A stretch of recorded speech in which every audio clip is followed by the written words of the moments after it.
Next stop everywhere.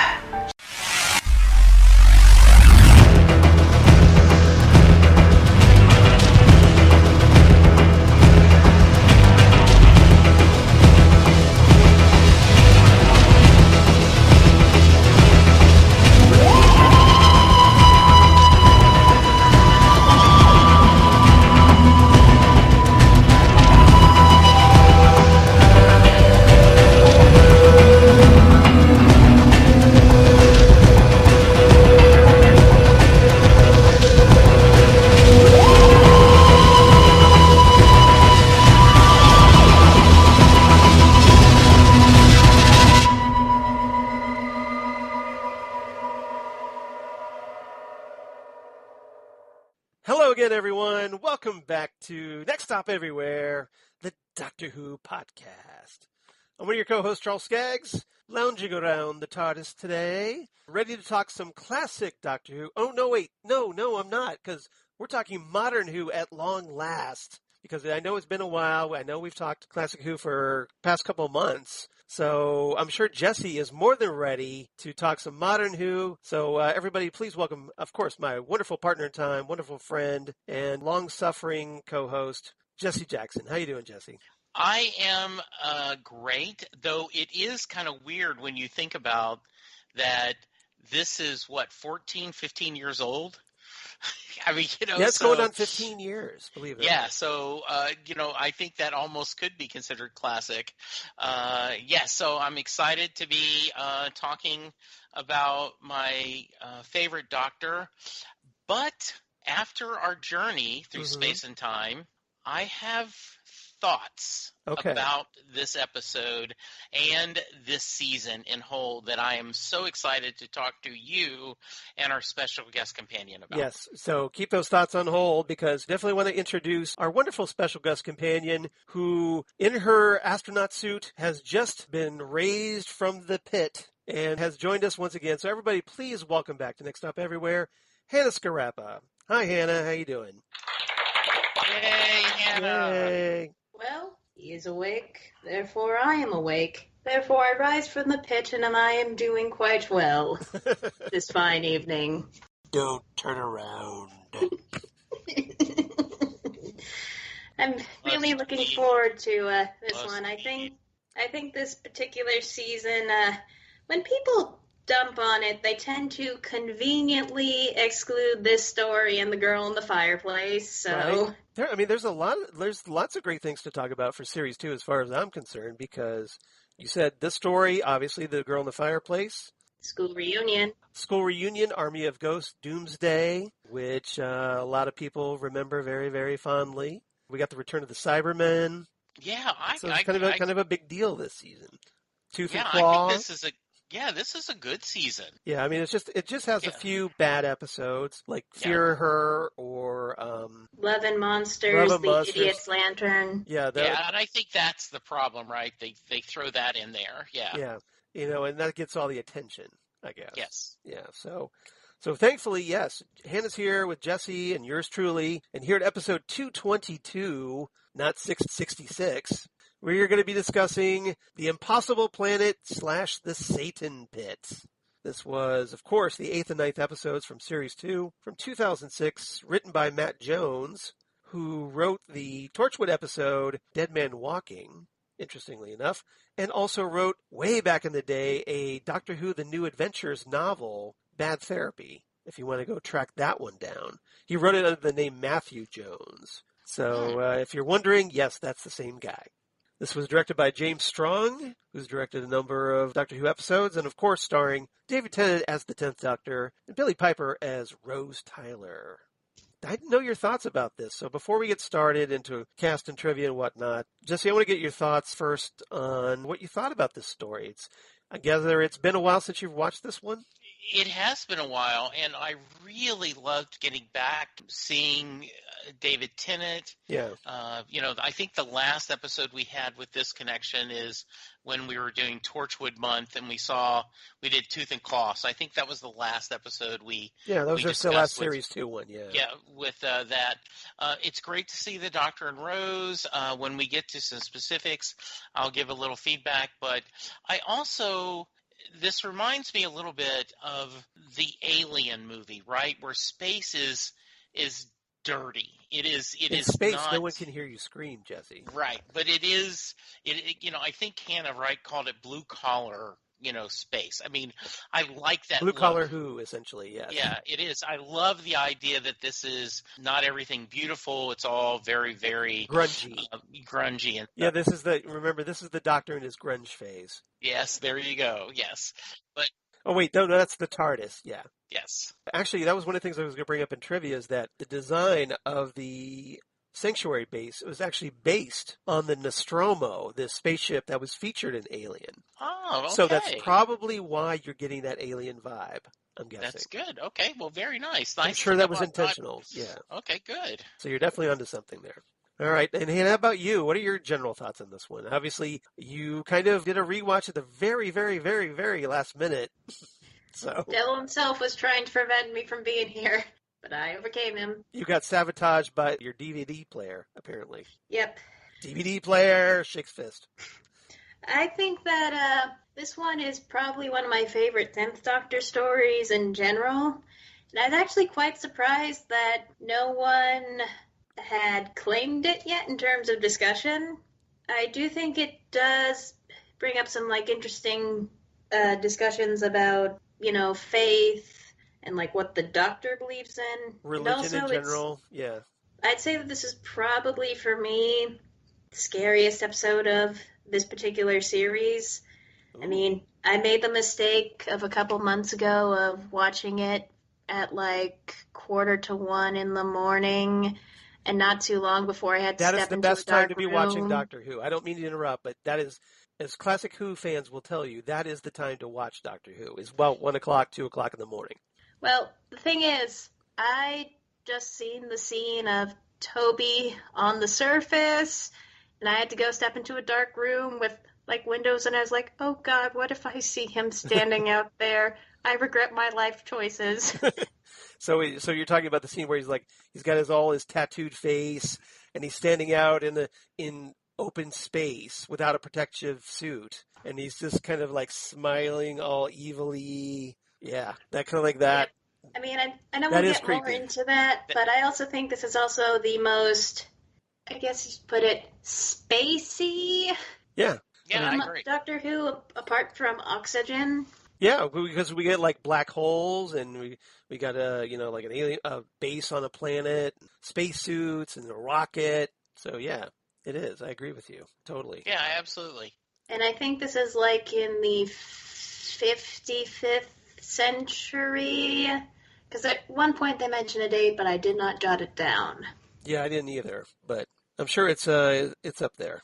Oh. Probably the 51st century, because Russell T Davies seemed to love that era. And I think also this is probably, in terms of an episode that with the theme of exploration and all, I really kind of like that with the whole discussion of the spirit of adventure and whatnot.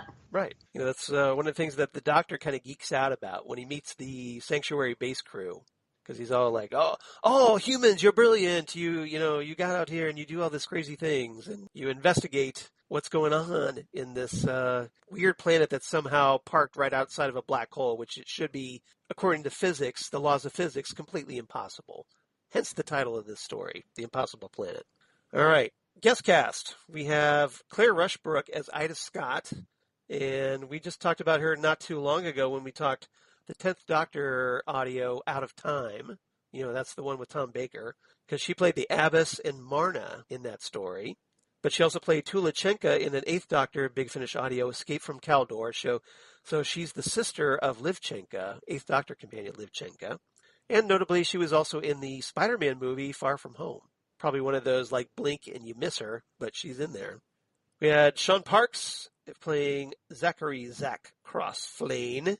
He was in the movie The Mummy Returns, and he was also in the 2018 revival of Lost in Space, the Netflix version, if you check that one out. It's pretty flashy and stylish. I kind of like that reboot. Yeah, someone had just recently, Charles, asked, what are series that you caught up during this pandemic? Mm-hmm. And Lost in Space is one of those that I just had never taken time to watch. Right. And so I binged it very, very I highly recommend it. You're right. It's really well done. Yeah, it's very good. It's a nice updating from the original Yes, I series. agree. Definitely. A much needed updating. I agree. Ronnie Judy plays Danny Bartok. Danny Webb plays John Jefferson. And he's notable because he played a character named Ori in the 7th Doctor Big Finish Audio, The Dark Husband. Byron in an 8th Doctor Big Finish Audio, The Girl Who Never Was. And here's another Alien connection because Danny Webb was in the 3rd Alien movie, Alien to the Power of 3, cubed, essentially. That's the way they stylized the logo with the power of 3 instead of an alien, just number 3. And he was also in the movie Valkyrie, the Tom Cruise movie. And if you're a fan of the DC Comics TV series Pennyworth, that's on Epix, which I am. I love that series. He plays a notable crime lord by the name of John Ripper on that. Will Thorpe plays the very creepy Toby Zed, and he played Gaius Julius Caesar and another character named Jacob in 6th Doctor, Colin Baker, Big Finish Audio 100, which was obviously the 100th Big Finish monthly adventure for that range. Then we also had, and this is one of my personal highlights, Gabriel Woolf as the voice of the Beast. And he played a character who was very fondly remembered by classic Who fans. He played Sutekh the Destroyer in the Tom Baker classic Pyramids of Mars. So if you're wondering why the Beast had that really cool voice that sounded a lot like Sutekh, that's why. It's the same guy from all those years ago. He's typecast as like evil divine entities. But he's got a great voice. I'm so jealous of his voice. Sounds really, really cool. And he also reprised Sutekh for Big Finish, notably in a Tom Baker Big Finish audio. So we got a kind of a reunion with the 4th Doctor in the 2-parter Kill the Doctor and The Age of Sutekh, which is very cool. I definitely recommend checking that one out if you haven't listened to it. He also played Rossiter in a Colin Baker Big Finish audio, Arrangements for War and Thicker Than Water. And lastly, of course, we had Silas Carson as the voice of the Ood, who goes on after this story to reprise the Ood numerous times for both TV and Big Finish. So very cool that he does that. Most recently, he was Brian the Ood Assassin in the Time Lord Victorious audios. Yes, he was. And I just listened to that like a few weeks ago for the first time. And he's really good in that one. I really enjoyed that one. Yes, I'm glad you brought that up. Mr. Ball insists I should kill you. Yeah. So essentially we have that one is a homicidal Ood. So pretty cool, right? A serial killer Ood. Definitely want to check that one out. I wanted to talk, when we get to the Ood, Yeah. I have more comments about Well, we do that. have a topic specially designed for the Ood, so we will get there. All right, trivia. Try to breeze through this quickly. Russell T. Davies said in an early draft that the Ood's role was going to be filled by Roxocoricofallapatorians, the very same race as the Slitheen, because remember the Slitheen are a family, not the race. And apparently in this first draft, their race would have been enslaved, and they wished to awaken the beast, whom they believed to be a god that could free them. So that didn't happen, as it turns out. And I think it was a good decision. Because for one thing, it makes you take this story a lot more seriously. Yes, I agree. So good call there. Russell T. Davies also said he liked to think the Ood came from a planet near to that of the Sensorites from the first Doctor serial way back in the day called, you guessed it, the Sensorites, because that's what they did back then, suggesting that the races are similar in some respects. And in the Series 4 story, Planet of the Ood, they actually confirmed this, that they're kind of related. So thought that was kind of cool. Talked about the Sanctuary base being based on the movie Alien, the spaceship Nostromo. And this is the first episode of modern era Doctor Who to use a quarry as an alien planet. Which, if you're a classic Who fan, you know they used quarries a lot back in the day because, hey, they were kind of rocky and it was a lot easier to film on them. So, therefore, they got to save a lot of money making these things. because they didn't have it. So that worked out. Russell T Davies, however, was not a fan of the production decision to do that. Well, they got to shoot a quarry at night. They couldn't do that in Classic Who. Yeah, you barely see the quarry because it's dark. Yeah, it is. So I'm not sure what why you couldn't do that elsewhere, I guess, but it doesn't really matter either way, whichever is cheaper, I guess. And lastly, the final scene at the end of the Satan pit where the doctor talks about the stuff of legend. That was the last major scene shot with Billie Piper for the 2006 series. So this is essentially, that scene was her final scene as a regular companion on Doctor Who. She, of course, returns later. And, because of how they film things out of order, obviously there's stories that take place after this one for Series 6. So we don't get to say goodbye to her as a regular companion until Doomsday. But apparently this is the last one filmed for Billie Piper. So. And if they do like they do in America, right, they would say, and this is a series wrap for Billie Piper. Probably a season wrap. Yeah. A series wrap because, she left the show. Yeah. You're absolutely right. Okay, so that's all the trivia I had. Unless, Hannah, you had anything you wanted to add? I'm good. All right. Sounds good. So let's get into our topics. So topic number 1, let's talk about the 10th Doctor and Ida Scott. And I thought I'd put these two characters together because they spend the most of the story together. With the 10th Doctor, obviously, he and Rose travel to the sanctuary base. That's they come across this base that for whatever reason is somehow on a planet that's outside of a black hole, and it's in fixed stationary orbit around that black hole. And through various circumstances, the Doctor and Rose get separated, and the Doctor loses his TARDIS because, thanks to kind of an earthquake, the TARDIS falls down a big crevice, and presumably lost forever. But of course, we know, hey, you got to keep the show going, so we're pretty sure he's going to get reunited with his TARDIS, and sure enough, he does. No surprise there, right? But so because of the circumstances, they get separated. The 10th Doctor gets paired up with Ida Scott, who is one of the sanctuary base crew, and they find that they're both kind of eager to go into this very deep dark pit that you don't know how far it goes down, but that there's that nagging sensation of like, ooh, like, do it, go in, and ultimately the Doctor succumbs to this. So I want to get everybody's thoughts. So Hannah, since you're a special guest, why don't we start with you and let us know your thoughts on how the 10th Doctor, does in the story, and how he gets his nifty little spacesuit that he kind of just walks off with and never returns, and what you thought of his pairing with Ida Scott in this story. I definitely think that this particular story kind of highlights the best aspects of this particular incarnation of the character. I mean, a lot of people think of him as the one who went native in the sense of with his love for humanity and his general.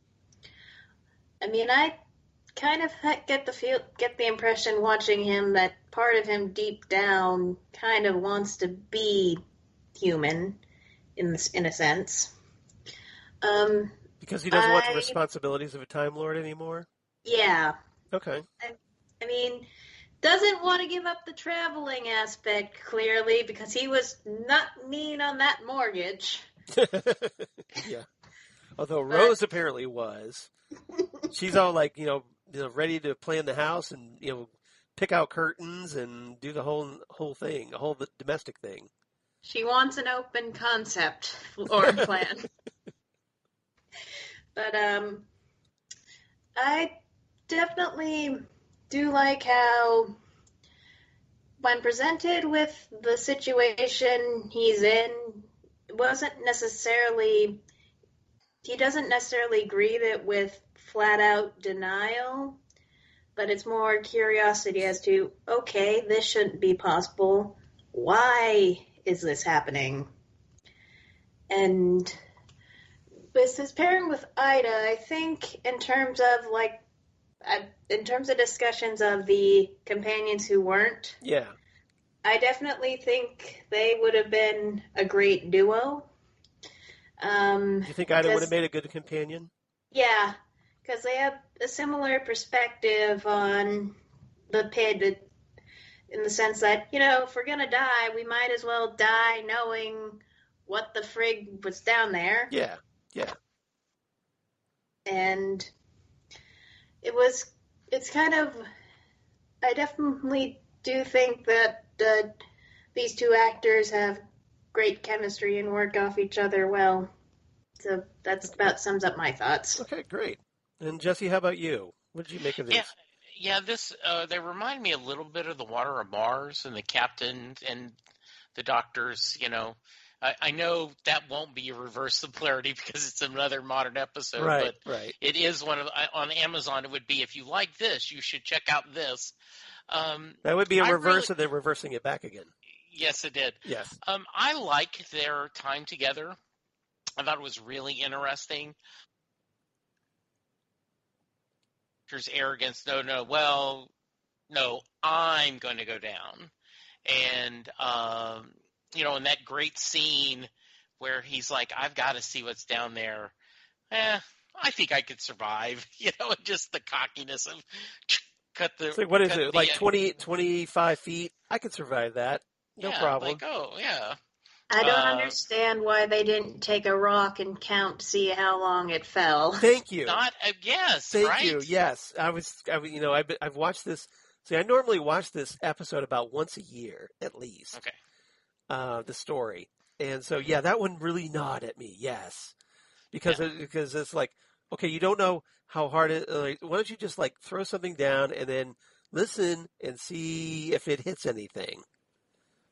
Yeah, because if you don't hear, right? But I really like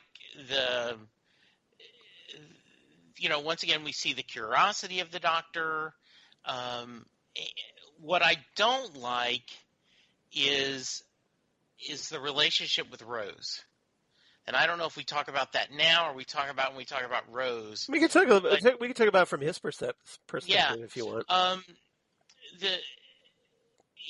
And this is because I'm watching this after watching another 15 years of Who, right? Mm-hmm. Yeah. Where I've seen all the other doctors, and the idea, I believe in her, just doesn't seem true.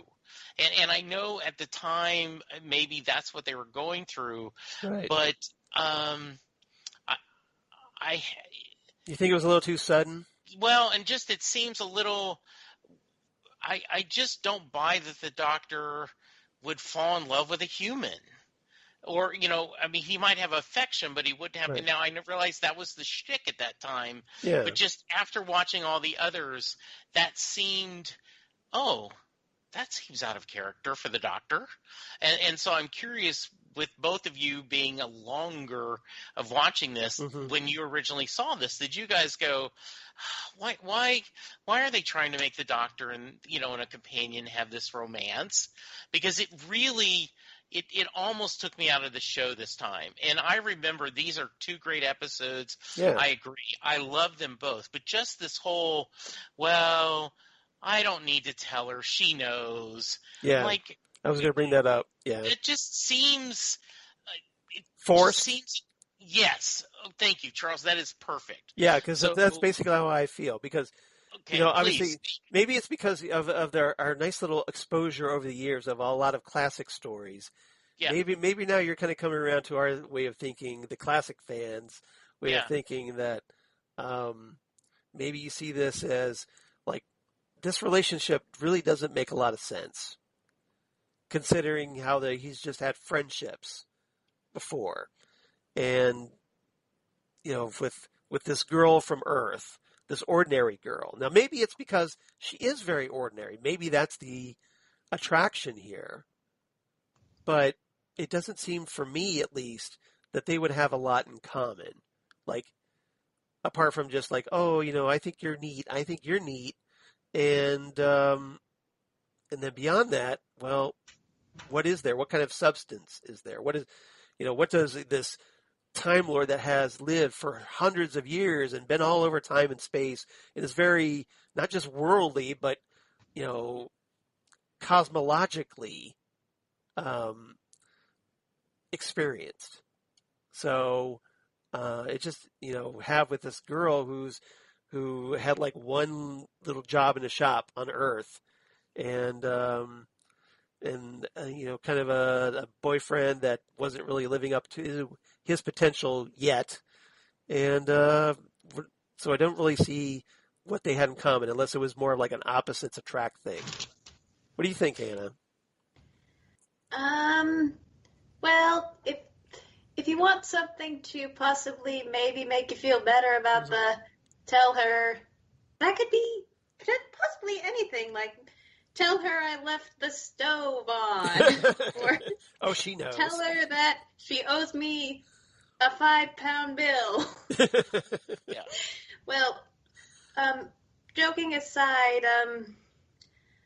I think it is maybe a possible headcanon around the extent of their relationship is that she's the first person he's effectively traveled with after the Time War, so maybe at this point his emotional state is somewhat heightened in the sense that like stability, I'm clinging on to you, maybe I love you, I don't know. So that's a great thought. I never really considered. That is a really good thought. That's a great insight, Hannah, because I haven't really considered that one. But yeah, that maybe coming out of the Time War, yeah, that maybe he's looking at things differently.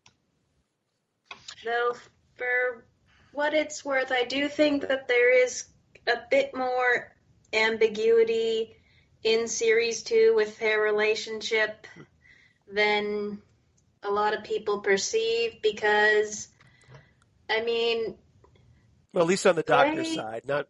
Yeah, Rose seems pretty obvious about what she wants. Yeah, because even going back to like Series 1 with the finale with the kiss, you could perceive that as a romantic gesture or just an outright, I need to save your life and this is the practical way. Yeah. So, for what that's worth, but kind of, if I'm being honest in terms of the companion being the most important character to the Doctor, I'm more bothered by Clara in that sense, because I'm just thinking about Hellbent and the whole thing with the, I'm going to rip the universe apart to save you even though you're already dead. So. Yeah. A little bit. Go ahead. Yeah, I think that's a good point. I think my issue is, and Charles, I don't think it's because Rose is a shop girl. I think no matter who it is, like I certainly can think you can make the argument. The person inside is what you're trying to do. Because you certainly could say that Sarah Jane, he held her with great affection. Yeah. Right. And if you guys, if fans want to believe that there was a romantic thing behind the scenes, okay, I like you play it vaguely. I think I like it's better vague. Right. This just seemed a little too overt. And yes, and I guess I want Han Solo to, with Princess Leia, I love you, I know. Yeah. I feel like if the Doctor had affection, I think that would be his more perception. So, you want him to be all cool and non-committal about it. If he has to be, I just don't think. I don't think that. Like, I'm a guy and I can't be bothered to express my emotions and how I feel about stuff. I'm a Time Lord and I've got other things going on in my life. Right. And so I've got Daleks, I've got Cybermen, I've got Centaurans. I'm swamped. Yeah. I am. I've got too much to do. Something else I've kind of pondered with regard to, okay, after all these people, like, why all of a sudden Rose, I don't know if this makes it better, but we never find out what happened to Susan's grandmother. Right. And given the fact that they kind of left in a hurry, I don't think it was good. So maybe there was he was holding off on relationships for a while there because trauma. Well, I think that's a part of it. I think that is because, we don't know anything about his partner, for lack of a better term, and because remember they can regenerate, so Yeah. so we'll say partner or his progeny. Apart from we know that he supposedly has a granddaughter named Susan. We don't know anything about her parents, Susan's parents, the doctor's child or children, and what happened to them. Although, personally, my own headcanon with this is that there was something very traumatic that happened, that the doctor's wife and the doctor's child or children were killed, and things look very bleak. So essentially, the doctor got a hold of his granddaughter, Susan, and escaped. And he did that. The reason he left Gallifrey, at least in my mind, was to protect Susan. And in an early version of not necessarily the Dalek Time Ward, but something else going on that was similar. Yeah, I totally agree with that. Though I find it a little easier to think that he may be more emotional because of, him going through this, his first companion after the Time Ward. I do think that is the spoonful of sugar that helps the medicine go down, Hannah. So thank you so much for that. That's a solid theory. That's a great theory. I think it would be interesting to do. I mean, I know Billie Piper has zilch interest, but never say never. Mm-hmm. But to do a story where you had a future Doctor and Rose interacting, because it would give a bit more perspective on the matter. I mean, I'm thinking back to an older Doctor, that's gone through a couple of regenerations, a few regenerations, and now being reunited with Rose, kind of like when the 10th Doctor was reunited with Sarah Jane, that kind of thing. Yeah, because I'm thinking back because,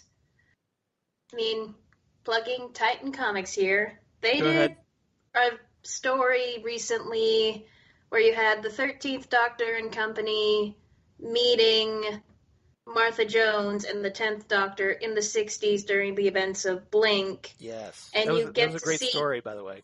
Yep. You get to see the 13th Doctor kind of observing Martha during one of those bits where she was kind of pondering, why am I still doing this? He's not reciprocating my feelings.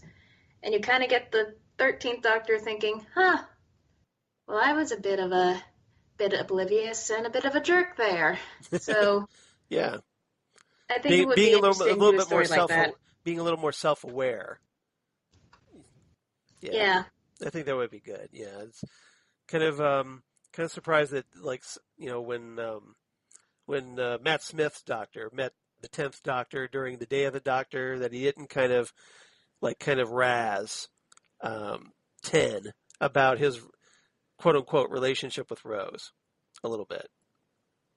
That was kind of a missed opportunity as far as I'm concerned. I'd like to point out, though, when the War Doctor in that said, "Bad Wolf Girl, I could kiss you," obviously the 10th Doctor has a bit more prominent reaction, but the 11th Doctor did act a little bit like a, that scene, so make of that what you will. Yeah, exactly. Good point. That's you're just on all cylinders, Hannah. She always is. She always is. That's why we love having Hannah on the show. Absolutely. All right. So, Jesse, how about you? Do you think Ida Scott would make a great companion?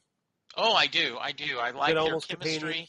Companion? Yeah, I think their chemistry, as I said, she reminds me a little bit of the Captain on the Waters of Mars. I just think Adelaide Brooke, yeah. Yeah, I like at times, older companions. Yeah. Because I just think that's interesting, because the Doctor, even though he may have a young face, he is an old character. And so I think that would be it's an interesting thing to do. Yeah. So, yeah, I think she'd be a great companion. And I thought their Well, interactions, that was proven with Donna, I think. Yeah. Because the doctor's relationship with Donna is completely different to the doctor's relationship with Rose or Martha. Yeah. Jesse needs to listen to an audio with Evelyn Smythe. Okay. Yes. You would love that. Yeah, Sixth Doctor audio. And I'm sure that our resident Sixth Doctor obsessive, Rachel Friend, would be more than happy to listen to a Sixth Doctor audio featuring Evelyn Smythe. Yes. Okay, I'll have to check that out. Colin Baker, Colin Baker, Colin Baker. Yeah, if you heard Rachel at all during our Trial of a Time Lord month, you know what I'm talking about. Absolutely. Before we move on really quickly, I want to get everybody's thoughts on the 10th Doctor facing off against the Beast a little bit. I mean, we're going to talk about the Beast, but I want to get thoughts about what, because the Beast basically drops some very unkind but pointedly accurate things about the Doctor on him. And I want to get your guys' reaction about the Doctor's reaction to all this. So, any thoughts about, what the Doctor's being confronted with the Beast and this idea that there is this sort of devil out there, this evil? Anybody, Hannah, you got any thoughts about that? I think kind of the way the Doctor deals with the Beast, I think it's a pretty clearly the creature sort of venerates on people's fear of not knowing that much about him or whether or not he's the actual devil with a capital T. Yeah. But I think it's interesting how when the Doctor finally sees him in his giant roaring orange early 2000s PC game, Tasmanian Devil Glory, he says, you mean kind of like I Doom? accept that you exist. Yeah. But he leaves it at that, and he's more just takes a confrontational attitude with it as opposed to letting it, I mean, granted, can't talk at that point, berate him with the same tactics he's been using on the crew. Mm-hmm. Being manipulative and all that, yeah. Yeah. Yeah. Jesse, how about you? Any thoughts about... Yeah, I liked it a lot. The idea, it's almost as if the Doctor is embracing an atheist point of view, that there is no deity, therefore there is no, adversarial, there is no, and he starts calling it all the different names, yeah, and it's done by all the different religions, feelings. Yeah, it reminded me a little bit of the Arthur C. Clarke novel, Childhood's End, which has no spoilers, but a similar theme in a certain way. So I liked it. I liked that he was non-phased. Like, okay, so what? You look like what historically, Earthlings would call a demon, but that right. doesn't mean anything. And also, I also love when the Doctor has to do his own exposition. We're like, oh, so the mind's already gone. You're just the Beast. Oh, so there's nothing you could do. And like, oh, you know what? If I did this, and I always love when the Doctor is the cleverest person in the room, and especially even when he is, being clever to himself is always fun to watch. Yeah, and Tennant obviously sells that stuff really well. I mean, go ahead. Kind of going back to an earlier point, I know Jesse had trouble with the I believe in her. I took that more as if there's one thing I believe in the power of connection and friendship with other people. I'm not going to give you the satisfaction of that. Right. Okay, I could see that. Yeah, I mean, I wouldn't see him as a pure atheist, but more, just that, there's other things that he believes in because he is, he's very science based. When every time, we've talked about this here on the podcast, that anytime the Doctor's confronted with something magical, there's always a scientific explanation for it. Yeah. And so, here the Beast is throwing out things like, well, I'm this very ancient, creature from before time. And the Doctor's like, wait, what do you mean before time? There is no before time. Trust me, I'm kind of an expert on this. So he's a little skeptical about that, but I do like the fact that the Doctor, these things are getting addressed because, it's not very often, like I said, we talk religion, or at least anything, like not, just the basic concepts of religion, faith, on Doctor Who. So, and spirituality and all that, and the evil that men do, the source of that evil. So it's some pretty interesting ground. I thought it's been touched on here and there throughout the years. I'm thinking of like episodes like the Daemons, for example, from the John Pertwee era, where we had this big demon called Azal, and we talked about things like witchcraft and whatnot. But so it does get addressed, but it's very interesting, and I think it's a good place to let the Doctor to kind of explore a different side of the Doctor in the process. Can I take a second to bring up a pet peeve I have? Please do. That's why we're here. Please. We're all about the pet peeves. Okay, right? So flash forward to the early parts of the Jodie Whittaker era, the episode The Witchfinders. Right. The Doctor says, "I don't believe in Satan," and some people on the internet get all up in arms saying, "But the Doctor's met Satan." People, this episode goes out of its way to establish all these important themes around faith and all, and there's even ambiguity as to whether or not the Beast is just a very powerful alien or the ultimate evil. So it's left open y'all are misreading the text here. Yeah, it's kind of left open to interpretation. If you want to treat it that way, you can. But if you don't, you don't have to. So it's not very. It's not just. It's not clear cut. It's not cut and dry here. And it's not even.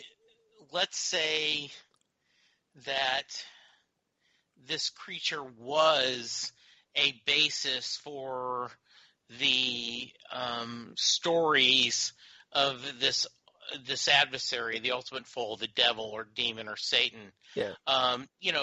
But that doesn't mean it. That's the basis of. That doesn't mean that he believes in a Satan from the Bible. So yeah, I think totally.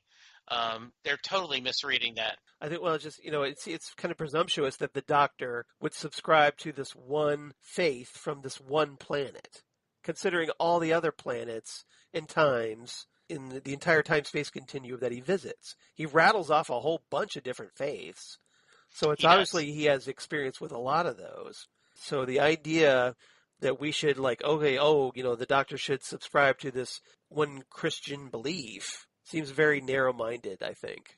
Absolutely. Especially considering, it's a fictional character. It's a time traveler, that from a fictional planet that goes, through time and space, which obviously, as far as we know, isn't really happening. At least not yet. So, all right.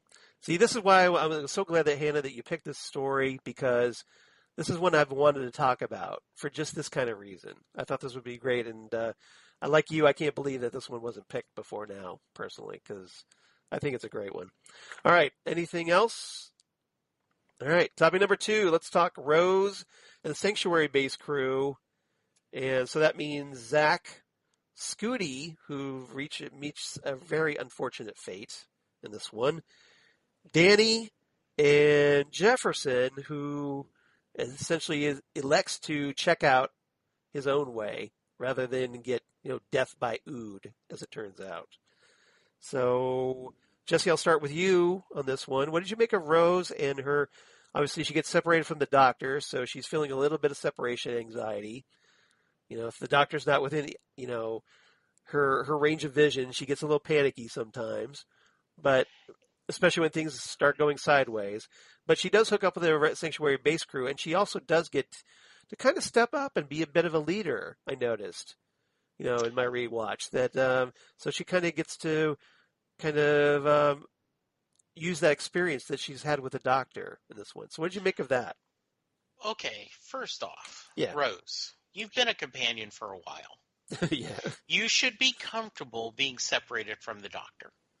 Okay, you are the latest of a long line of companions, and those companions get separated from the Doctor all the time. Hey, Rose, have you never watched the show? I'm sorry, now I'm being a little sarcastic, right? Just a little bit. Yeah, but right, she should be more comfortable being independent. She's gone through a lot of adventures. She should believe in herself more. To be fair, though, they've lost the TARDIS.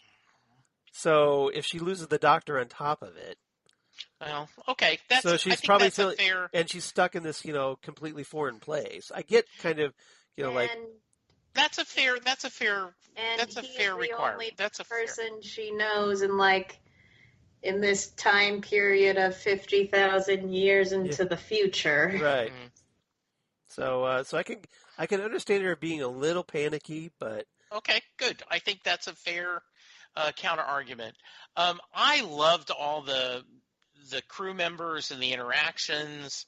I felt for the poor guy who was too slow, because that would be me. Yeah, Jefferson. You would be the guy that would get shut. Oh, I guess I wasn't fast enough, sir. yeah, and I'm like, okay, go. So I liked all the interactions. To be fair, if he would have just ran when he was told to run, he would have been fine. Good point. I'm just pointing that out. You've seen this a few times, so you have this whole okay, guys, you're yelling at the screen. I'm armchair quarterbacking this episode, going look, if you had just ran when he told you to, you would have been fine. So yeah. I liked all the mechanics. I liked the acting captain, how brave he was and seemed to do well. Zach was good. I felt sorry for the young lady that ended up, going out, right? Scooty. Dying. Yeah. Yeah, she got the first victim of Toby. Yes. Yeah. Yeah. So, I really liked their interaction, and I think this was, in classic Who, a lot of times the companion gets thrown off and doesn't get to do much. Right. This one, they did give Rose a fair amount, and I agree with you. She stepped up and showed some leadership skills and showed a little bit more. And now that you bring it up, she does have a lot to worry about. Not only do I not have the Doctor, I don't know where the TARDIS is. We don't know what's going on. We've got these creepy creatures walking around with a globe. Yeah, they're trying to kill us. I'm on this ugly spaceship, This doesn't look like anything like I've seen on movies in the past. Waiting for a xenomorph crazy to pop out and, eat me or, drip acid on me. Yeah. Exactly, yeah. Going off. So, yeah. Yes. Yeah. Mm-hmm. And I was going to say, I think credit to, the directors and all the guest actors, because it almost feels a bit like the Doctor and Rose have accidentally wandered into somebody else's science fiction show, a bit like the voyages of, or I guess the hunkering down of Sanctuary Base 6, because they're not going anywhere. But I do like how you get the sense that these people have known each other for a long time and they trust and support each other deeply. And I do like also that kind of when, for instance, you had that scene where Zach is telling Ida that we can't do anything to get you.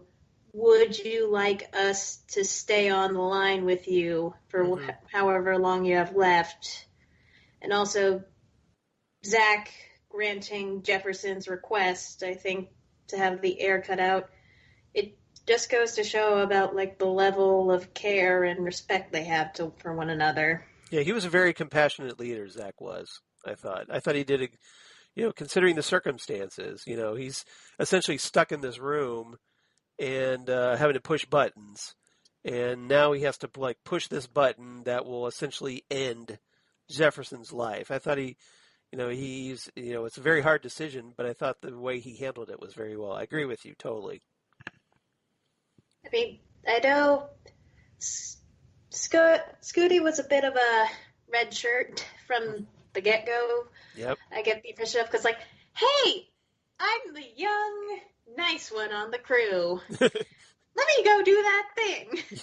But needless to say, I'm the one everybody likes and will feel really bad about dying. I guess I'll go off and get killed. Yes. That doesn't make her death any less shocking, though, in the sense of how horrifying it is when she wanders off and encounters Toby. I thought, did you like that scene? Yeah, scared the pants off of me when I first saw it. But I do think also the effect that they pulled off with her getting pulled towards a black hole floating in space was pretty impressive, and considering also it's a practical effect with them using a swimming pool. Mm-hmm. So to create that effect, yeah. She's just kind of floating. Yeah, and also, again, with the whole respect for one another thing, Ida closing the I guess space blinds or whatever you call the blast thing. doors. So they don't have to watch what happens to her remains. Yeah, the protective shield or whatever. Yeah, like the viewer point. Yeah, the space shutters. There you go. Whatever it is, we just named it. All right. So also, go ahead. The thing that does bother me, though, those two nameless security guards. I get you want to establish that the Ood are deadly, but in an episode where it seems like all the side characters are well thought out and all is with their relationships to each other, it just bothers me. It does. Like, okay, red shirt 1 and red shirt 2, you are going to be killed by Ood. Just so we can establish to the audience that these things can kill each other with their translator balls. Yeah, exactly.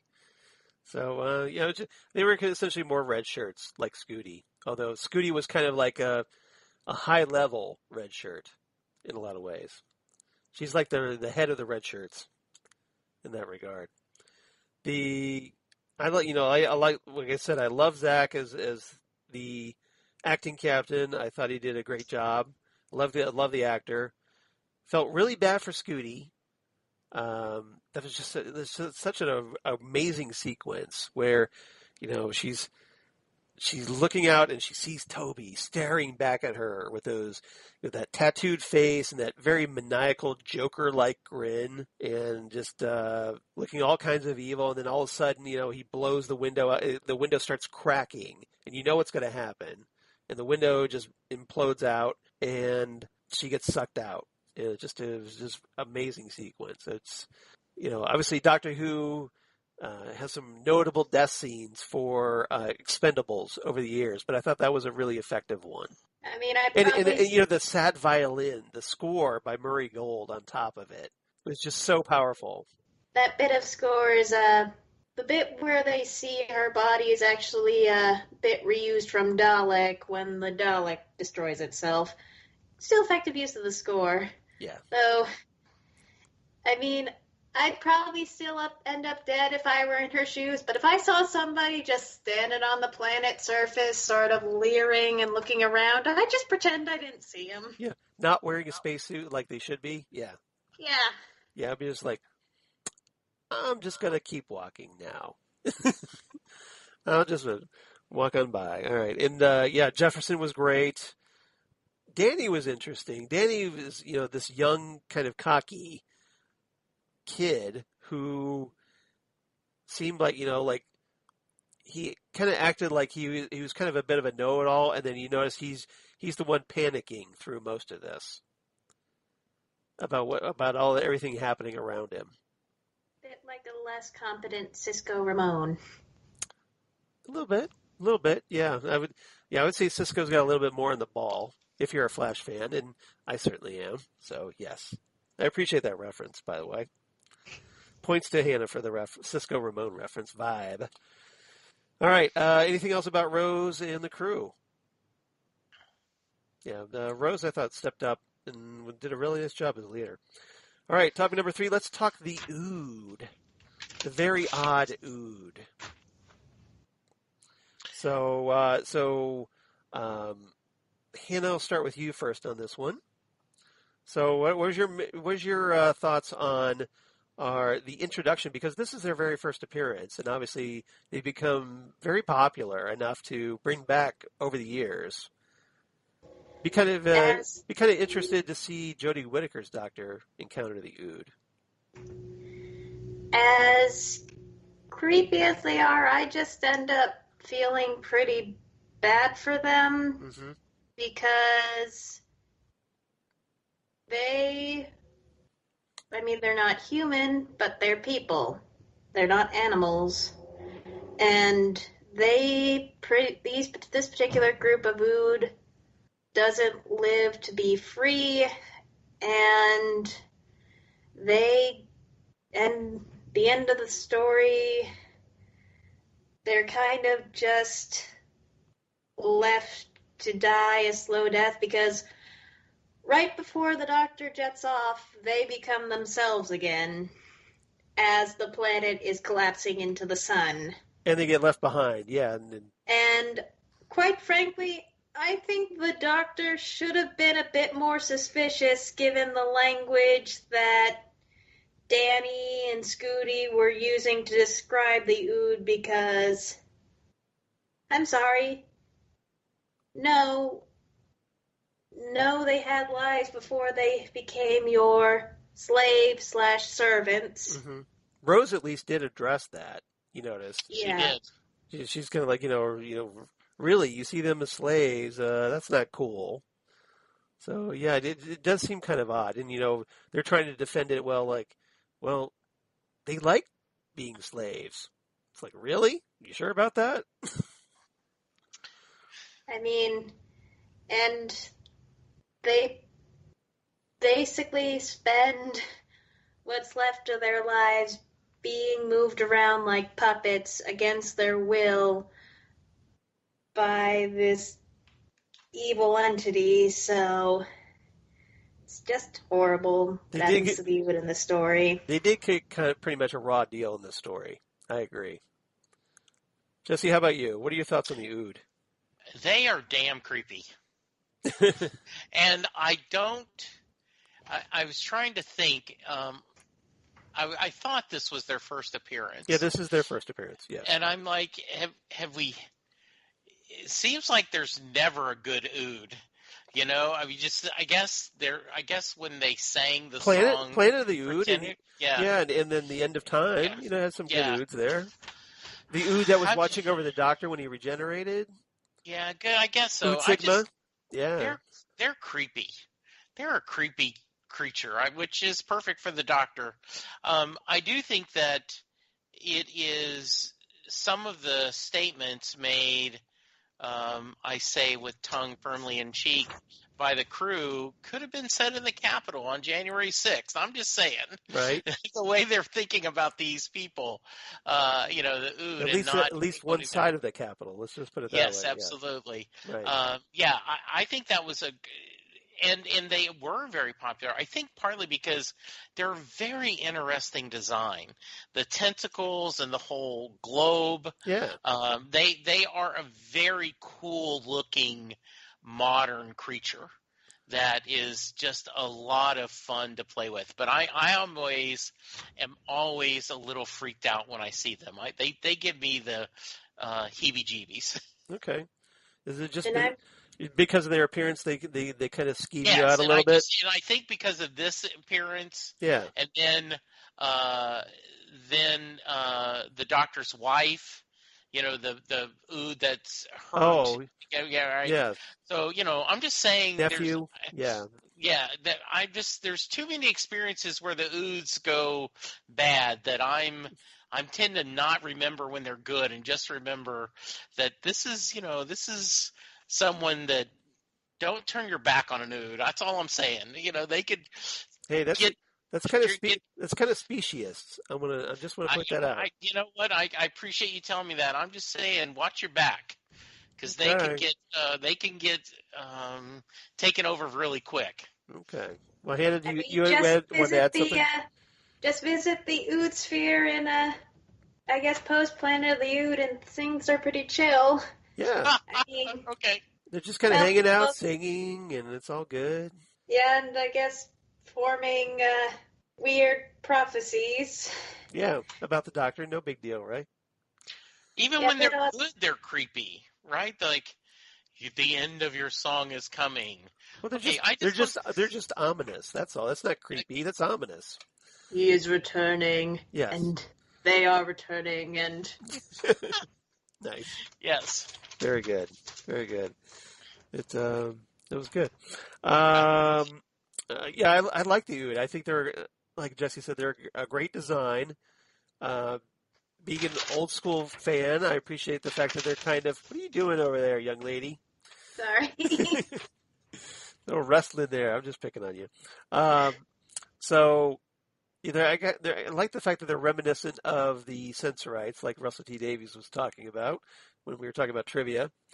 But so I kind of get that, but I do feel for them, especially after having seen later episodes, and especially Planet of the Ood, where you really get to understand. And I thought that was a really important episode, that you really get to understand how oppressed they were as a race. That, essentially, turned into servants. And sold. They were marketed as that. And so you think that the Doctor would do something about that. You think that the Doctor would kind of be really upset by that and seek to do something. But I guess since the Doctor didn't interfere in American history or world history much in that regard, why, we don't know. But hey, I'm sure it's all going to be web of time explanation. So I do have a question, Charles, and Yeah. I know timey-wimey, but if you have a time machine, how do you say, well, I didn't have time to make another trip? You have a time machine. How do you mean you don't have a time for another trip? Because the clock is always running, for the Doctor. Okay. And go ahead. I guess, I'm sorry. Also, bear in mind that the TARDIS has the Eye of Harmony inside of it, which is a literal collapsing star. So Yeah. I don't think she wants to be around that black hole for longer than she needs to be. Well, Okay. no, you bring up a great point, because remember at the beginning of the story that, the Doctor and Rose arrive after the TARDIS has been kind of like, kind of wheezing a little bit more than usual. And the Doctor's talking about, well, something's bothering her. So obviously she was upset by the Beast's presence. Yeah. And didn't we, like Hannah said, I agree, didn't want to be anywhere near that at all. Is it the Beast had zero time for that. Is it the Beast or the black hole?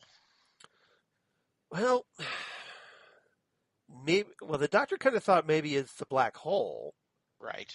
But I kind of think it's more the Beast. Okay. What do you guys think? What do you think, Hannah?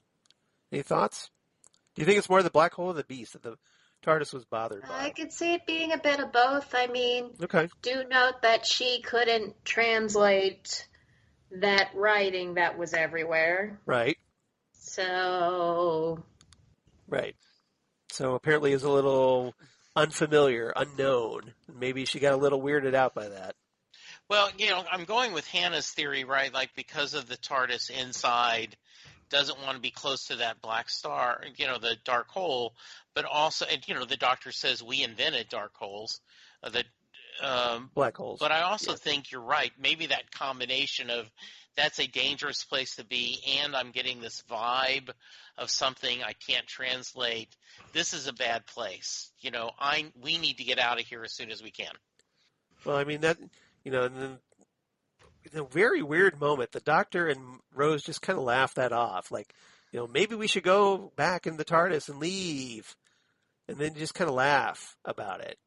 Because instead of like, well, yeah, maybe we should. Maybe we should. Yes. Yeah. Why are we laughing? Yeah.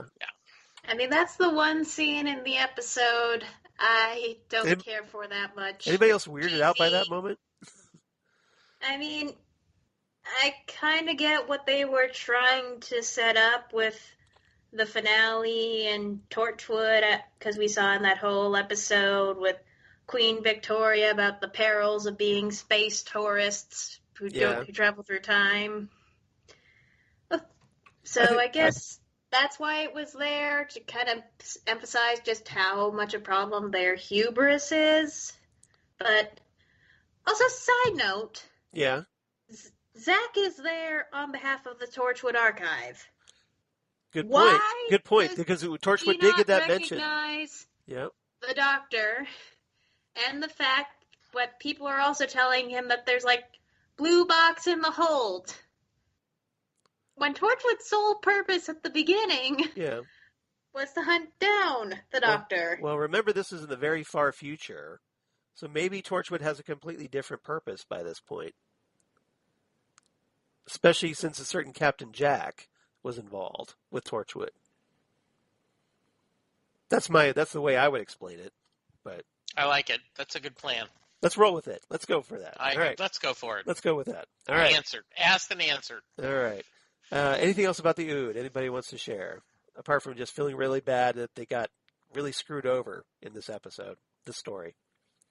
Should we talk about the cheesy, possibly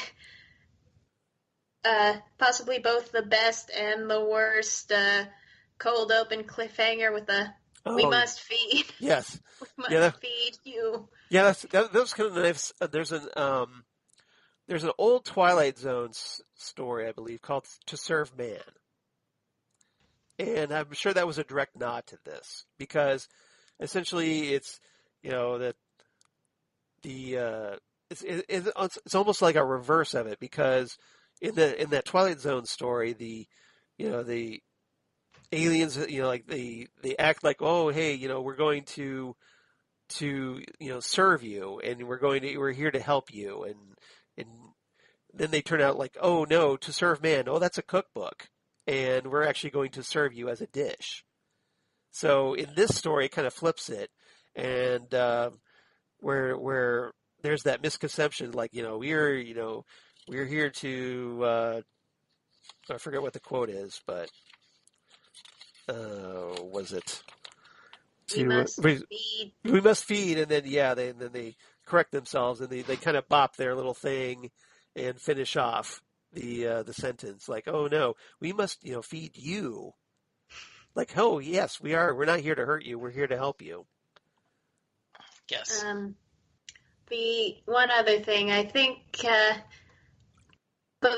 the really creepiness of the Ood, I guess, is the bit of the cognitive dissonance with them saying very threatening things, but in an ever so polite way, like, the beast shall rise from the pit with his armies and raise war against God. Have a nice day. You think they would have added that on there, on top of it, right? Yeah. Yes. And Silas Carson has the perfect voice for these Ood. I'm sorry. This very smooth, pleasant, reassuring voice. And even when he's saying something like, something right out of the Omen movies, that it's pleasant to hear in a very dark humor kind of way. Absolutely. All right. Topic number 4. Let's talk about, since we're on the subject of evil, let's talk Toby Zed and the Beast. So, Toby Zed, the stuff of Hannah's nightmares. Don't watch this story at 1 a.m. by yourself. Nope. And don't turn around, right? So, poor Toby gets taken over by the Beast and turned into essentially his little puppet. And but the actor, the character is just so creepy throughout this episode, especially one of my favorite moments. I have to talk about this right off the bat. the favorite moment when he's, like they're down in the tunnel, and presumably Toby has been, quote unquote, cured of being possessed by the beast. And so the crew is kind of scampering for their lives throughout those access tunnels, and the Ood are chasing them, and it's all very hectic. And then just when you think the Ood are going to get Toby, he's, like his eyes glow back red, and he's all like, shh, with a little nod to the audience. The audience going like, yes, I'm secretly evil. Keep it quiet. Keep it on the down low. And I thought that was a very, very cool moment. I don't know about you guys. So, yeah, go ahead, a Jesse. very great moment, Charles. Why don't you talk about the it? idea that, we know that he's still under the influence and no one else does. So, it's kind of like those, the phone ringing, the calls coming from inside the house. Yeah. That kind of feeling. So, yeah, great villain, a really great filming of him. You kind of did a little bit of that earlier today. I know we're an audio podcast, but Charles kind of gave his stern look and kind of got really close to the camera, and it was very creepy looking. Yeah. I really interesting. Or how about this when I turn the lights down? Yeah, exactly. There you go. I'm going to try and one up you. Excellent. Top. So everybody send in your Toby Zed grinning impressions. Yes. Yeah. Let's post those, and we'll post the best on our Facebook page. Yeah, all right. I really like that in the back and forth, and and I like that Rose ended up, saving the day, right? That where they're going there and all that. The captain. We didn't talk about this, but like she's like not going to leave the doctor. She's like, I'm going to stay. I don't believe he's dead. And the captain's like, well, I'm sorry to do this, but I've lost too many. I love that. I love that scene because he did the right thing. Here she is, like, look, you're a little out of your, out of your depth right now, and you're panicking. So you just want to be reunited with your space boyfriend. I get that, but we need to get you out of here. My job is to protect you. So, and he did that. He did the right thing. I do, and I love the idea. I've lost too many people, right? To make that. So I thought that was really strong, and I thought it was really a great, the whole at the end where, Toby's being all crazy, and she thinks through like, okay, and then bust the window open, the glass. Go to hell. Go to hell. It's almost like almost like she's doing the Arnold Schwarzenegger like pun. I thought the same thing. Yes, like go to hell. Yes, so perfect, Yeah. All right, Hannah. What about you? What did you make of your favorite nightmare, Toby Zed, and his big bad boss, the Beast? Something I kind of find myself pondering every time I watch this is, where exactly does Toby fully cease existing? Mm-hmm. And where does Toby end, and where does the possessed Toby begin? Or more like, when is Toby completely gone out of the picture? Because before he gives his whole Jefferson, did your wife ever forgive you spiel at the end of the first episode, after what happened with Scooty, it seems like he's still there because he's checking the back of his hands and looking kind of panicked. Right. But maybe he's resisting. Then later on, you have that bit with him almost getting caught by the Ood. Clearly in the ship, it's the Beast controlling him completely, but I wonder, is this like were there bits where he was acting as a sleeper agent, or was it 100% the Beast just putting on like a really good show after he collapsed in the when he was looking at the pottery. Well, I'm based off of like Exorcist kind of movies. I would guess that Toby wasn't aware of how much control the beast had over him, or maybe it was that the beast was always probably lurking in the background and only asserted itself when it wanted to. So consequently, maybe like consciously, maybe Toby was aware of it, was trying to resist it, but subconsciously, he wasn't aware of how much he was being puppeted around the station. Does that make sense? That just the beast was just his power was so it wasn't always like completely dominant, but it was always there, lurking in the background, I think. Also, it kind of seems a bit like on this base, Toby is just there for the participation trophy because they keep saying you can't translate this writing, can't translate this writing. Right, and then they find all the those ancient writings or whatever that can't be decoded, and then Rose is like, "Hey, Toby, it's your time to shine, my man. You get to go down there and do your thing. Aren't you excited?" I mean, I do wonder if that's ultimately how the beast was able to get to him, because he, as the archaeologist, was studying that writing intensely for hours and hours a day. Yeah. Well, here's my question. He's a space archaeologist, right? Does he know Professor River's song? Oh, God, if that's the case, does she know what happens to him in the end? That's good. All right. Yeah, I got to talk about Gabriel Woolf as the Beast. I love this guy's voice. I know I said that, but just such a great performance that, for me at least, I completely buy. As far as I was concerned, that was the perfect voice for this kind of character. It just oozes evil, and it's so menacing. So I really appreciated it. And I want to give Gabriel Woolf his props. And it's even better in Big Finish audio because all you can do is hear. So you really savor that performance that he does as Sutek.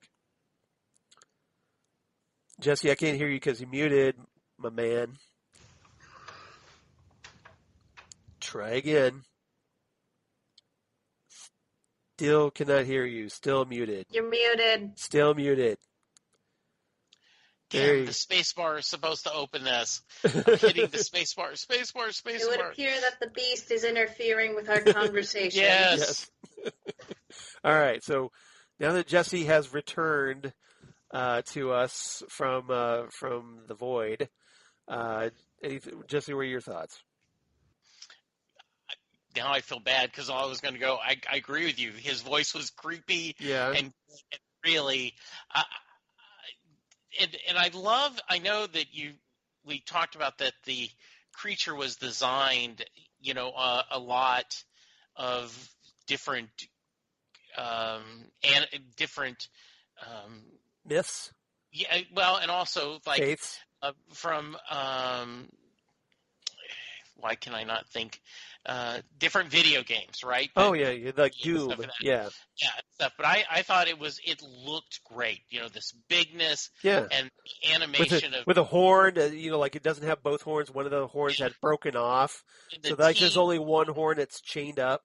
Yeah, and the whole, kind of, even though there's no mind there, it still can hear the doctor and reacts to his interaction when he's doing his exposition himself and understand really him even though it couldn't articulate. I thought that was really well done. Kind of like me a lot of times on the podcast, can't articulate, but well, at least you're not got yourself on mute trying to talk about yeah, go ahead. But it's very funny to kind of watch you without Sam. Just saying. All right. Anything else about this story? I know there's a lot going on here, so if there's something we overlooked, feel free to share, guys. No? All right.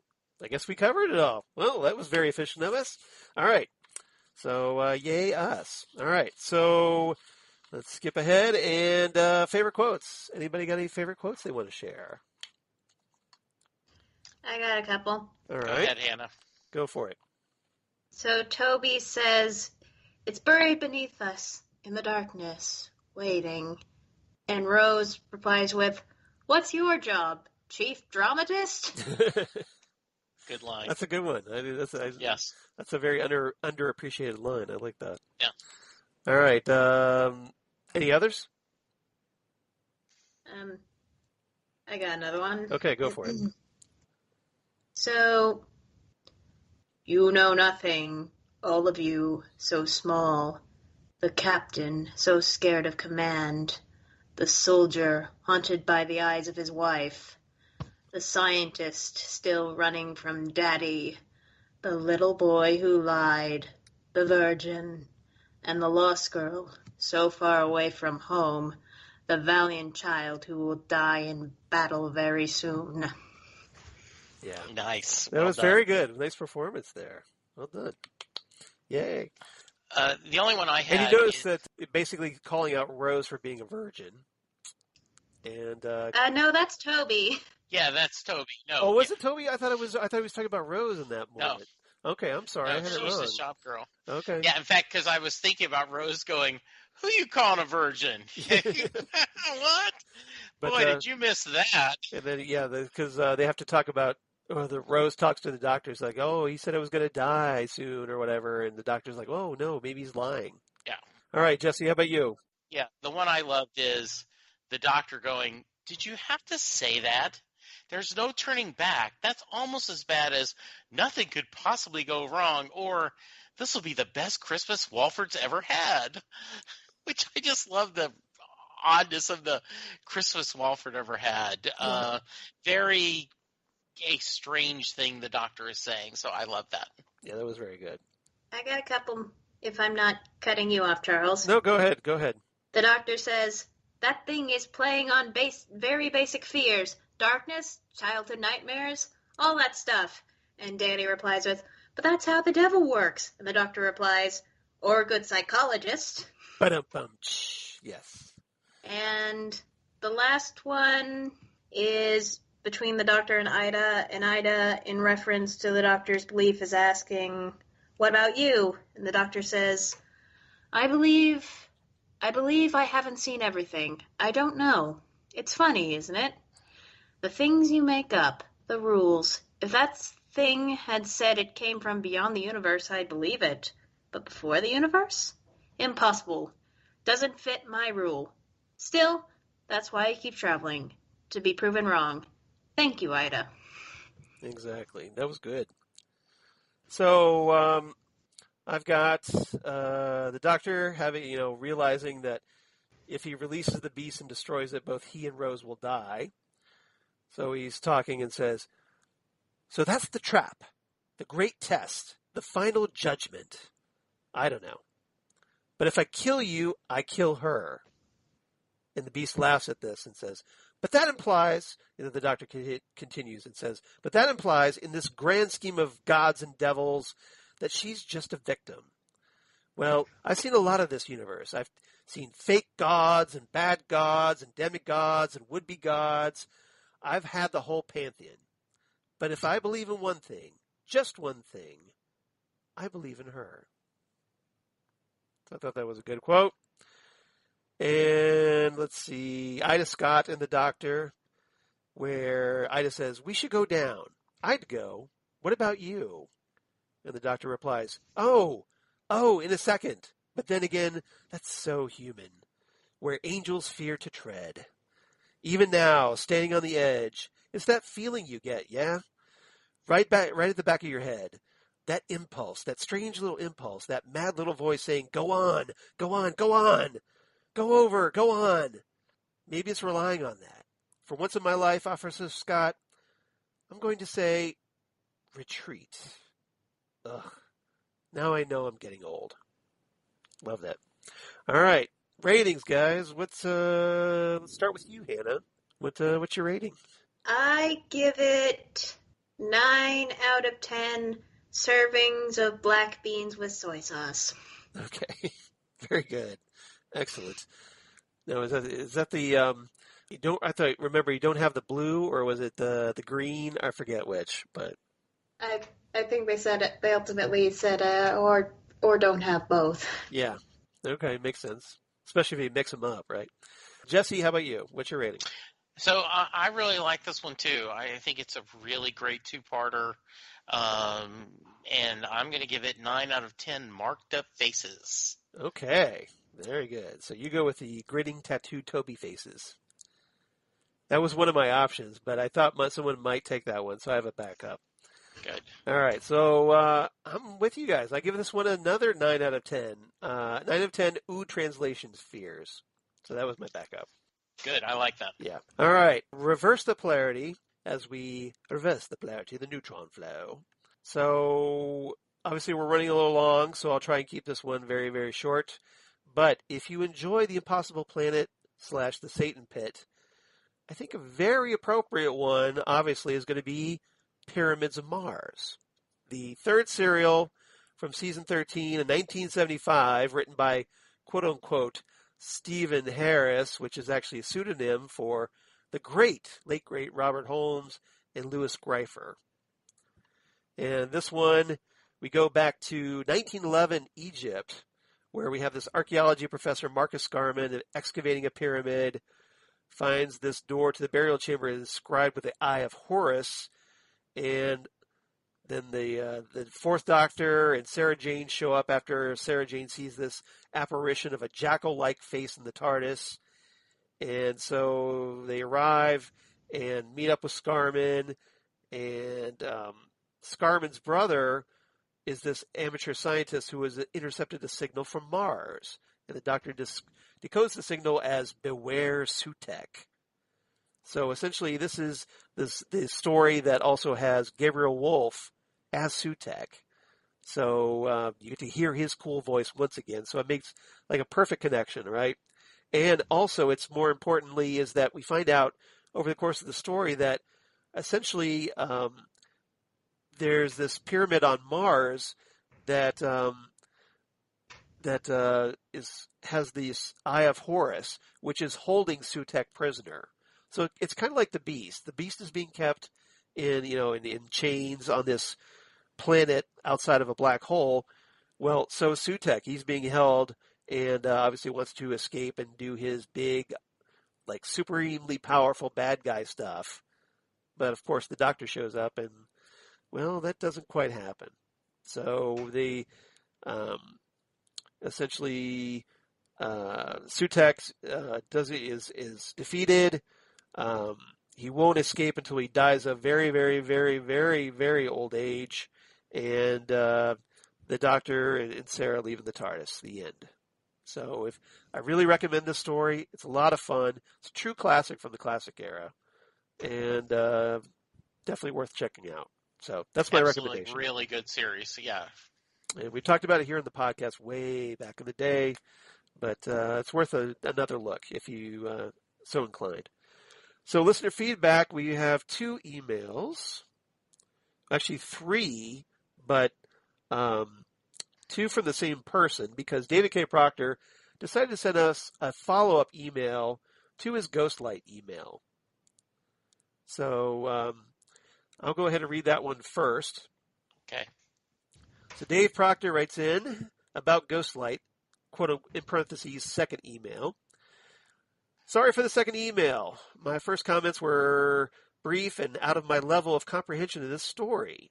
When I heard Jesse's opening comments about taking notes and watching it again, I initially dismissed this.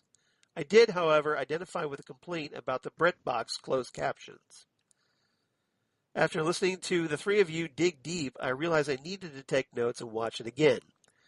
Y'all opened my eyes to a way deeper story. Thanks again, Jesse. Forgive my lack of faith. Stay sane and stay healthy, and like Jesse said, keep wearing a mask regardless of what one's governor might say is proper. I feel like we are so close, but we can easily backslide. Thank you, David K. Proctor. So thank you, Dave. And Jesse, obviously he had a lot of nice things to say about you.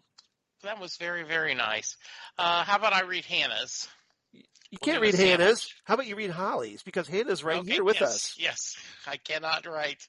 Yes, I will read read Holly's. Yes. I will do a sandwich. All right. David Charles. Okay. Holly Mack. Hey, Charles, Jesse, and Hannah. There you go. Hi, Holly. Hi, Holly. I forgot that the Impossible Planet cold open introduces us to the Ood for the first time. Is it just me, or does that black hole bear a little bit of resemblance to the Eye of Sauron? Hey, I think it isn't just you. Or as my mom would call it, the slit. Yes. She refers to the Eye of Sauron as the slit. The Ood getting red eyes, very bad sign, and the big bad called the Beast. Good on Rose for delegating slightly to get down to the bottom of things to help the Doctor. Mm-hmm. Toby and him being controlled by the Beast is so well played. Right. The Doctor coming face to face with the Beast was interesting, and the Beast looks like it easily fit into an episode of Buffy. I agree with that. Mm-hmm. Good on Rose saving the others in the ship by jettisoning Toby, and the TARDIS comes to save the day. A good two-parter. I'll wrap it up here. Holly from Wisconsin. I will say if we have a little bit, it's a little bit of convenient that the Doctor just happens to go, oh, here's my buddy. But I guess the TARDIS found him, maybe. Well, it was there waiting all along. Okay, there we go. Yes. I mean, it fell to the bottom of the pit at the beginning of the story, right. So... Yes, absolutely. But, it just happened to land where the Doctor, you knew the Doctor would eventually end up, I guess. So who knows? I'll go with it. Or maybe, the TARDIS decided, well, I'll just move a little closer so he can find me a little easier. Yes. Maybe. Either that or River Song snuck on board for a sneaky adventure and then promptly returned it to the most convenient location. Yeah. I will say, though, if it's Buffy versus the Beast, my money's on Buffy. I'm just saying. Oh, absolutely. All right. So, lastly, once again, David K. Proctor. So we get 2 Dave Proctor emails, this time about the Satan Pit, the Impossible Planet. And he says, this is a great story. It digs into hypothetical explanations of things I've heard about our lives. Most cultures have a devil or at least a force of evil, and this is an excellent version. I like when the Doctor encounters his own mortality and limitations. He has to face the possibility of no more TARDIS and no more Rose. Rose, the Ood, David Tennant, what more can anyone ask? 8.5 Beasts of Evil is my rating. Stay safe, stay healthy, stay sane. Well, I'm always dubious on that last part, Dave. But he says, thanks, David K. Proctor. So thank you, Dave. Great to hear from you not once, but twice. Yes, it's very nice to see. You got a little follow-up email. So if you want to be like Holly and Dave, or Dave, Holly, and Dave, write to us. nextstopeverywheresmg@gmail.com. That's nextstopeverywheresmg for Southgate Media Group at thegmail.com.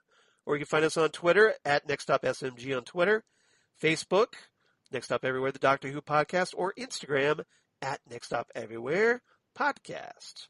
And Hannah, where can they find you?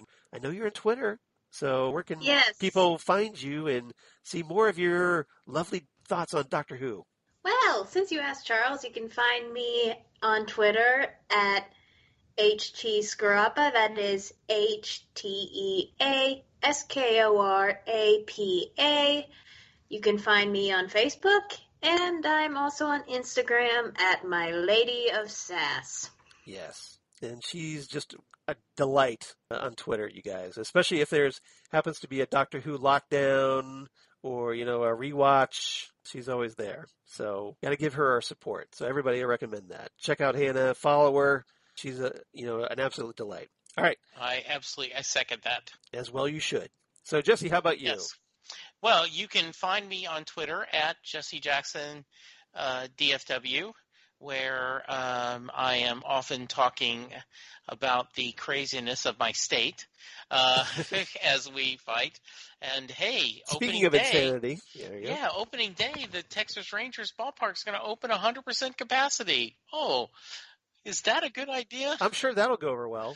Yeah, bad idea, Chief. Yeah. You can hear me on about every other week on the How Many podcast, the only podcast on the internet that truly counts, with my buddies Bob and Junior and Gary and Scott, where we talk about pop culture topics. You can hear Charles will talk about this in a minute, but we just finished wrapping up WandaVision on the Phantom Zone podcast. We had a great time, a truly great series, and coming up this weekend, we're going to talk The Man of Steel and His Lovely Bride. I'm really excited about that. And then, of course, Set Listing Bruce, the Bruce Springsteen fan podcast, where I talk to Bruce Springsteen fans from around the world. And March is Springsteen Friendship Month. So I have a series of episodes where I'm talking to different people that have bonded over Springsteen's music. And Charles, besides this podcast and Phantom Zone, you do a couple others, don't you? I do. But so are you going to follow up Bruce Springsteen Friendship Month with Bruce Springsteen Enemy Month? No. No. All right. Well, if you say so. Okay. Just checking. So as for me, of course, at Charles Skaggs on Twitter, at Charles Skaggs on Instagram or Facebook, Charles Skaggs in Hilliard, Ohio, and my blog, Geeky Things. Come on, you. Damn good coffee. And hot. Damn good coffee in the hot. All right, talk about all the stuff we talk about here Next Stop Everywhere. So your Doctor Who, Torchwood, Sarah Jane Adventures, Big Finish audios, and more.